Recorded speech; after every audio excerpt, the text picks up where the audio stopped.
ओम।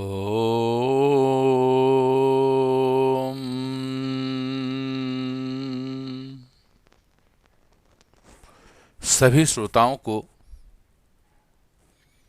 Doctor Gajanand आर्य शास्त्री का नमस्कार। हमने कठोपनिषद के 18 भागों में संपूर्ण कठोपनिषद के संदेश का वर्णन किया और चर्चा की। आज कठोपनिषद के आखिरी उपदेश को चर्चा कर रहे हैं।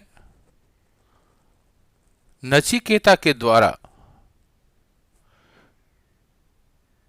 यमराज को ब्रह्म के विषय में जानकारी लेने के लिए भिन्न भिन्न तरीके से समझने की कोशिश की। आखिर में यमराज से नचिकेता उपदेश को प्राप्त करते हैं।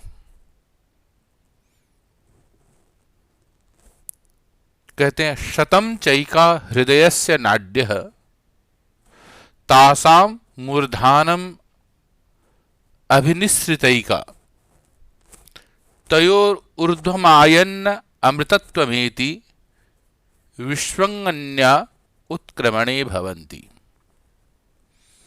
अंगुष्ठमात्रः पुरुषोऽन्तरात्मा सदा जनानं हृदये सन्निविष्टः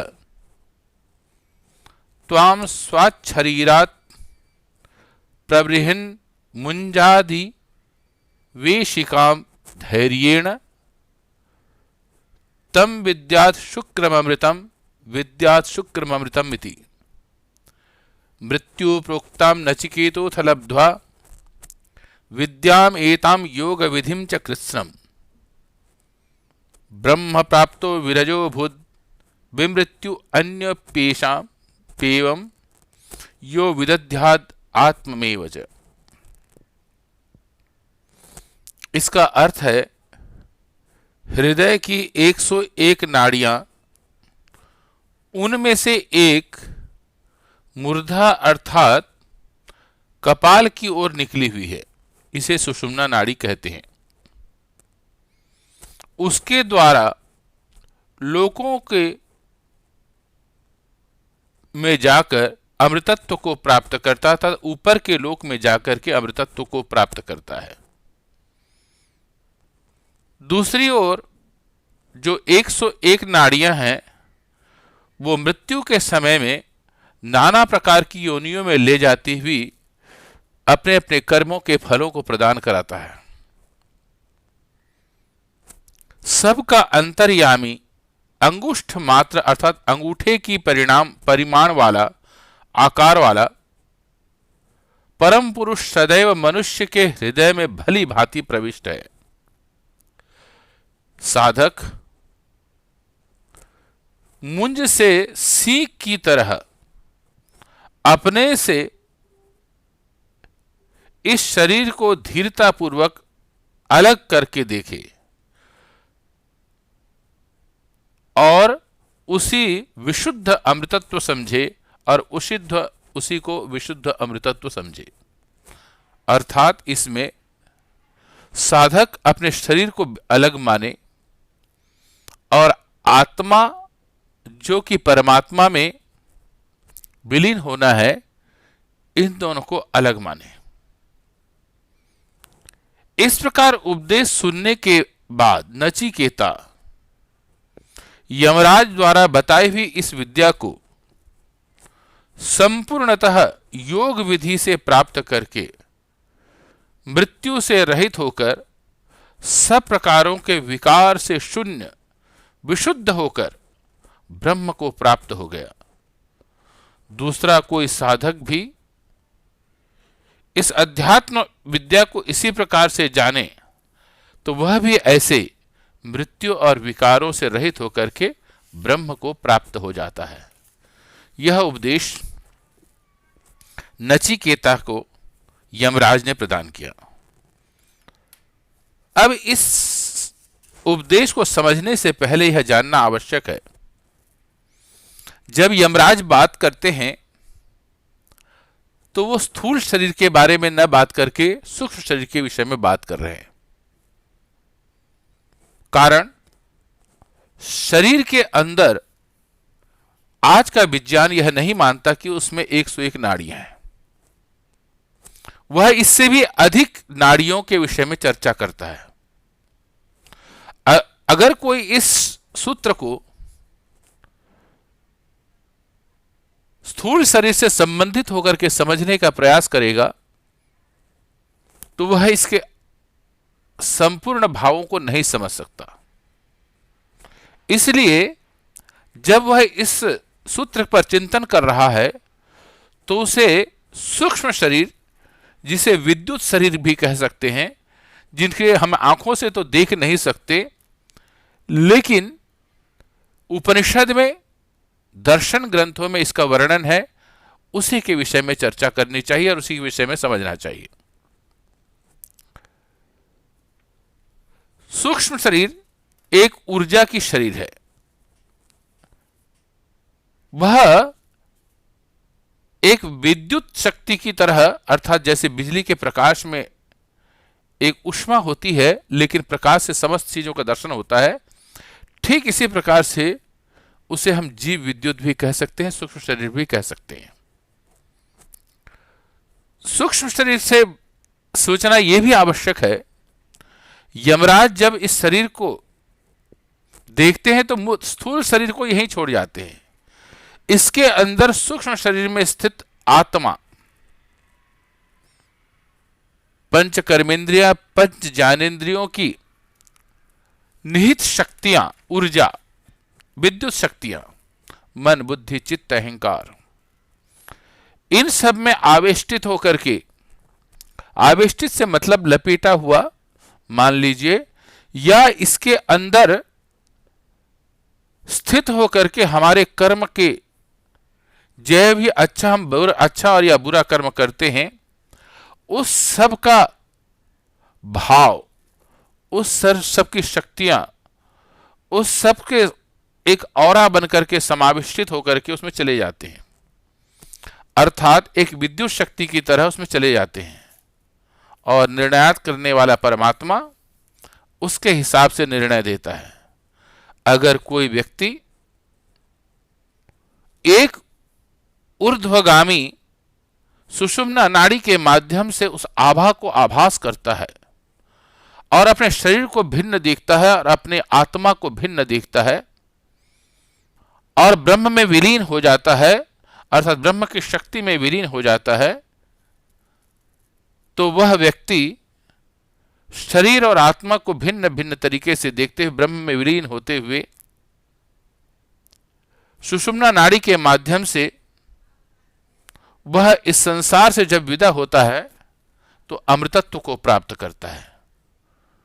इसीलिए इसे अमृत उपलब्धि का मार्ग कहा गया है। अमृत से तात्पर्य यह है, जब व्यक्ति की मृत्यु नहीं होती उसे अमृत कहा जाता है। मृत माने मरा हुआ, अमृत का माने जो कभी नहीं मरता।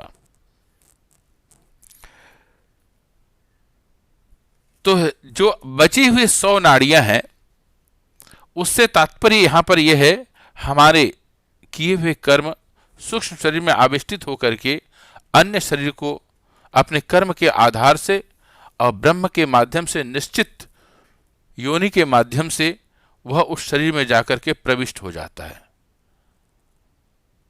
आजकल इस विषय पर बड़ा ही शोध हो रहा है और चर्चाएं भी हो रही है। शरीर के अंदर एक प्रकार से निकलने वाली बाहरी एक ऊर्जा है। उस ऊर्जा को समझने के लिए विज्ञान कोशिश कर रहा है, जिसे हमें प्राचीन काल से महापुरुषों में हम जो आभा मंडल देखते हैं, वो आभा मंडल वास्तव में वो वही है जिसे हम लोग सूक्ष्म शरीर कहते हैं या विद्युत ऊर्जा कहते हैं। अलग अलग तरीके से अलग अलग वैज्ञानिक इस पर शोध कर रहे हैं, लेकिन सच्चाई तो यह है, हमारे ऋषियों ने इससे अंतर मन से ध्यान करके अपने भौतिक मन को समाप्त करके ब्रह्म में विलीन होकर के उस ऊर्जा का वर्णन पहले ही उपनिषद के ग्रंथों में कर दिया। जिसे हम सोचते हैं, जानते हैं, समझते हैं। बहुत कुछ व्यक्ति का जो चेहरा होता है वो उसके मन, उसके विचार, उन सब को बताने को प्रारंभ करता है। कुछ वैज्ञानिकों ने कहा है और हमारे ऋषियों ने भी कहा है, जब हमारा स्थूल शरीर किसी भी प्रकार की परेशानी में आता है, उससे पहले सूक्ष्म शरीर को आभास हो जाता है और वो उसको बता देता है, आभास करा देता है कि अब तुम इस प्रकार के बीमार होने वाले हो। लेकिन भौतिकवादी व्यक्ति उस पर ध्यान नहीं देता। इसलिए हमारा जो मन की मनन शक्ति और उससे परे जो सूक्ष्म तत्व हैं, वो सारे के सारे हमारे को आकर के आभास दिलाते रहते हैं, अनुभूति दिलाते रहते हैं। और जब यही ऊर्जा नीचे मूलाधार से उठते हुए धीरे धीरे सिर के मध्य में से सहस्रार चक्र तक की पहुंचता है, और जो व्यक्ति अपने ऊर्जा को ऊर्ध्वगामी कर लेता है, वही व्यक्ति इस संसार को जीत सकता है। कहते हैं जब व्यक्ति अपनी ऊर्जा लेकर के सहस्रार चक्र में पहुंचता है तो वहां अमृत की वर्षा होती है। ध्यान और समाधि के माध्यम से व्यक्ति उसे देख सकता है, लेकिन भौतिक आंखों से नहीं, अनुभव की आंखों से। ध्यान में हमेशा व्यक्ति को ऊर्ध्वगामी करना चाहिए अपनी ऊर्जा को। हठ योगी भी यही करते हैं, राजयोगी भी कहते हैं। इसमें स्पष्ट तौर से कहा है कि हृदय में उस परमपिता परमात्मा को दर्शन कर सकते हैं। क्यों कहा गया? क्योंकि हृदय हमारे श्वास प्रश्वास का केंद्र है। जिसे हम एक शरीर के अंदर हृदय मानते हैं, वह वास्तव में एक आवरण है। लेकिन हमारी जो श्वास प्रश्वास की जो ऊर्जा है, प्राण शक्ति है, वो वहीं जाकर के विभाजित होता है। तो अंदर खाली जगह है। उस खाली जगह को यहां पर कहा अंगुष्ठ मात्र पुरुषो अंतरात्मा। सबसे पहले अपने श्वास प्रश्वास पर ध्यान दें, और श्वास प्रश्वास पर जब आप ध्यान देंगे तो धीरे धीरे उसकी ऊर्जा को वहां प्राप्त करेंगे, और वहीं पर ही आपके जो कण कण में विद्यमान, शरीर के अंदर में भी विद्यमान उस पुरुष को अर्थात परमपिता परमात्मा का दर्शन कर सकते हैं, जिसका स्वरूप एक प्रकाश की तरह है। और वही प्रकाश का जब आप दर्शन करेंगे तो उस समय में क्या होता है कि आपकी अंतरात्मा और शरीर दोनों ही प्रसन्न हो जाते हैं। चेहरे पर एक प्रसन्नता छा जाती है, एक गहराई के साथ खुशियां आ जाती हैं। तो इस प्रकार नचिकेता को यमराज हर तरीके से समझाने की कोशिश करते हैं और कहते हैं योग के माध्यम से प्राप्त कर सकते। योग से तात्पर्य क्या है? यहां पर ध्यान और समाधि। ध्यान से तात्पर्य यह है जब मनुष्य बाहर के तमाम विषयों से जो अपने मनन और चिंतन करता है, उनको छोड़ करके, उनको बार बार खाली करके सीधा जाकर के निर्विषय हो जाता, अर्थात किसी विषय पर नहीं सोचता, सिर्फ अनुभव करता है किसी प्रकाश का, किसी ज्योति का। लेकिन वह एक बार में नहीं होता, बार बार प्रयास करने पर होता है। इसीलिए लिखा अभ्यास और मन में बार बार सदग्रंथों का अध्ययन चिंतन करने पर यह प्राप्त होता है। कहते हैं कुआं खोदने वाला व्यक्ति जब कुआं खोदता है तो जब कुएं के अंदर पानी को प्राप्त करता है तो कहते हैं कि वह समुद्र में मिल जाता है, क्योंकि जमीन के 3 हिस्से में पानी है, जमीन के अंदर पानी है, अर्थात उसका जो मुख्य स्रोत है वो समुद्र है। लेकिन जब शुरू में खोदता है और गंदे पानी आता है तो बार बार उसे बाहर निकालता है, मिट्टी को बाहर निकालता है, कूड़े कचरे को बाहर निकालता है। धीरे धीरे उसमें साफ जल आता है और वह जल अमृत हो जाता है। इसी प्रकार से व्यक्ति जब हृदय की ओर प्रविष्ट करता है, धीरे धीरे अपने ऊर्जा को ऊपर उठाने की कोशिश करता है, तो बाहर की वासनाएं रूपी जो गंदगी है वो बाहर आने का प्रयास करेगा, बाहर से आने का प्रयास करेगा, आपको वापस भेजेगा कि आप ध्यान की ओर मत जाओ। तो उससे आपने क्या करना है, अपने प्रश्वास अर्थात सांस छोड़ने की विधि से उसे बाहर फेंकना है। जब खाली करोगे अपने शरीर को श्वास से बाहर, तो शुद्ध पवित्र वायु के माध्यम से शुद्ध विचारधाराएं आपके अंदर प्रविष्ट होंगी और प्रविष्ट होकर के वह जल की तरह अमृत बन जाएगा। जब वह अमृत बनेगा तो अपने मन और अपनी ऊर्जा, अपने कल्पना शक्ति के माध्यम से धीरे धीरे उसे ऊर्ध्वगामी कर लें, और उस समय में जो प्रकाश का दर्शन होगा तो वह अनंत प्रकाश से आप जुड़ जाएंगे। उस अनंत प्रकाश को ही और अपने आप को उसके अंदर समावेश करने को ही अमृत का मार्ग कहा गया है या अमृत की प्राप्ति कहा गया है। जो प्राप्त कर लेता है उसे प्राप्ति कहते हैं, जो इस दिशा में आगे बढ़ता है उसे अमृत प्राप्ति का मार्ग कहते हैं। व्यक्ति के शरीर को आप ध्यान से देखें तो आपकी सारी इंद्रियां बाहर की ओर गई हुई हैं। उसका स्वभाव है वो बाहर की ओर खींचना, और हमारा जो मुख्य ध्येय है जो उपनिषदों में बताया गया है, योग विधि के माध्यम से, ध्यान के माध्यम से, समाधि के माध्यम से अंदर की ओर जाना हमारा कर्तव्य है। इसी को 101 नाड़ियां कहा गया है। जब भी 101 नाड़ियों के विषय में चिंतन करें तो वह 101 मार्ग है, लेकिन सूक्ष्म शरीर के लिए वर्णन है, स्थूल शरीर में इसका मतलब नहीं है। हां, यहां पर एक बात जरूर कहा गया है, मूंज से सीख की भांति आप अपने शरीर को देखें।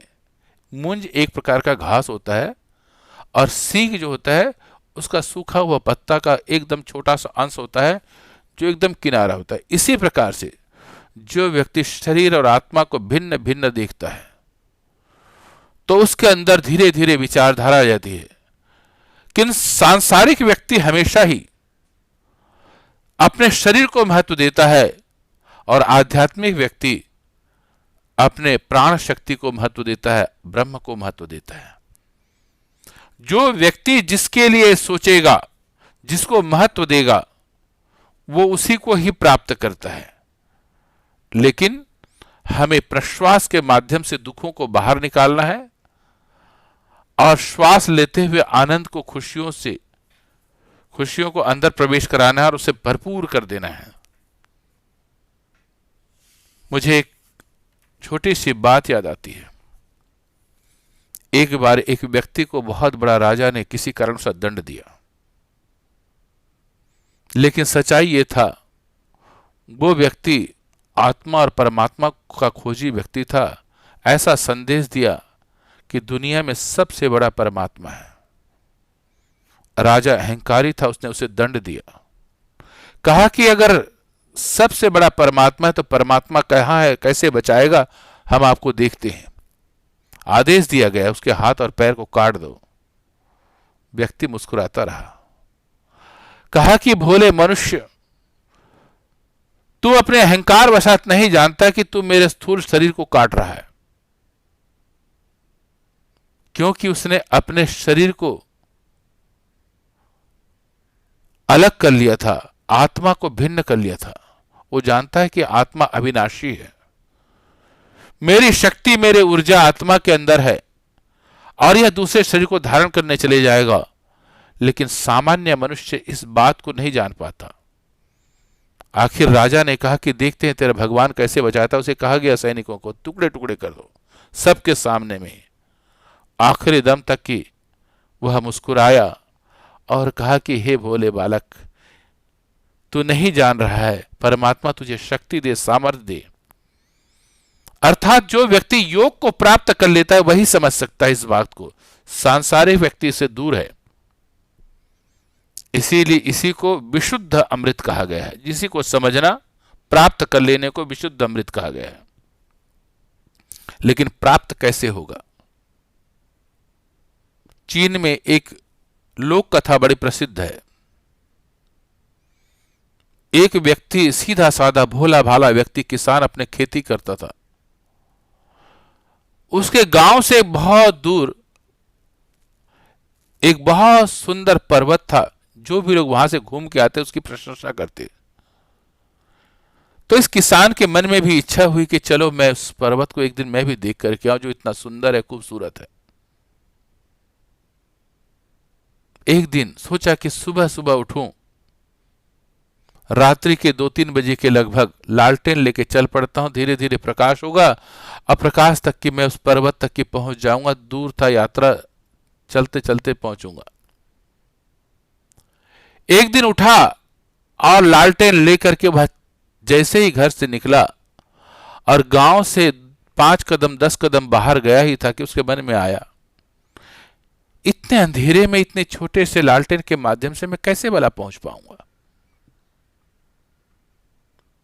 निढाल होकर के एक पेड़ के नीचे बैठ गया कि मैं नहीं जाता। उस शांत एकांत समय में वहीं से एक महात्मा गुजर रहे थे। महात्मा ने उससे पूछा कि कृषक, हे किसान, तुम शांत क्यों हो, मुरझाए हुए क्यों हो, दुखी क्यों हो? बोला कि मैं एक सुंदर पर्वत की यात्रा करना चाहता हूं, लेकिन इस छोटे से लालटेन से कैसे करूंगा? इस लालटेन का प्रकाश तो बस 4-5 फुट आगे तक ही जाता है, मेरे बस की नहीं है, मेरे ने।